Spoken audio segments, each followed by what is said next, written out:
Okay, to some other news now. And yesterday, a British man was jailed in Singapore for 6 weeks after refusing to wear a mask on multiple occasions. Benjamin Glynn's been found guilty on 4 counts of refusing to wear a mask, including at a court appearance in July. Singapore's implemented some of the strictest coronavirus regulations, with everyone over 6 legally obliged to wear a mask outside of the home.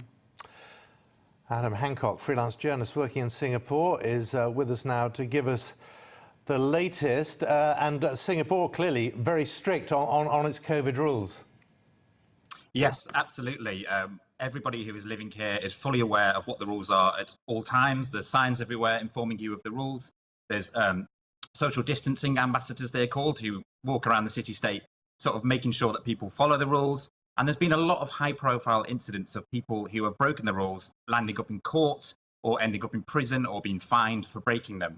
So Singapore has managed to control the pandemic, and one of the ways that it's done that is through these very, very strict rules. So, for example, when you're out and about on the streets, you can only be in a group of 5. Masks are mandatory the entire time. We have to download an app on our phone, check in everywhere. You're also tracked when you're heading around, going into shopping malls, going out to restaurants. And the borders are very strict as well. If you're coming into the country, you have to do 2 weeks of quarantine in a hotel room. And we have seen incidents where people have broke that. They've left the room, gone down the corridor, gone to speak to a friend, and they've landed with a fine or up in court. So Benjamin Glynn was well aware of the rules, but he still decided to break them.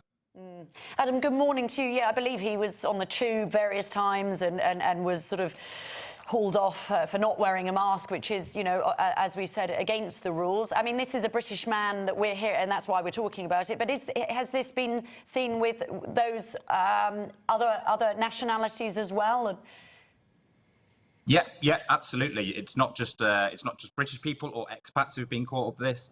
There's quite a high-profile case at the moment of a Singaporean lady, very similar actually to the case that we're discussing here. She was caught on camera numerous times, refusing to wear a mask, arguing with officials when they told her to put a mask on. I think probably in the local press, some of the cases involving expats or British nationals, people from the US, Australia, they probably get a little bit more attention, and certainly in the global international media as well. But we've seen plenty of incidents. The rules are applied pretty fairly to expats and Singaporean nationals as well. So everybody is aware of them. And that's why it's kind of so surprising when you see somebody so blatantly ignoring the rules. And that's why the government have come down so harsh on these people. Well, it's sort of a red rag to a bull wearing a mask at the court hearing, isn't it?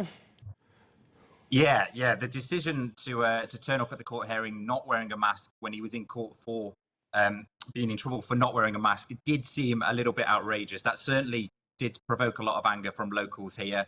Some of his defences were quite extreme as well. He had nobody representing him in court. He claimed that he was a sovereign living man. He hadn't signed a contract with the Singaporean laws, and therefore they didn't apply to him. He also said he didn't like wearing a mask because he didn't want to breathe in recycled carbon dioxide, and instead he wanted to breathe in oxygen. As you can imagine, those kind of excuses didn't go too well with the judge, who basically said, you're in Singapore and you need to follow the rules of this country. Goodness. He's a lost not wearing a mask to court. That diplomacy course didn't do him any good, did it? Right. Thank you very much, Adam. Really good to talk to you. Adam Hancock there.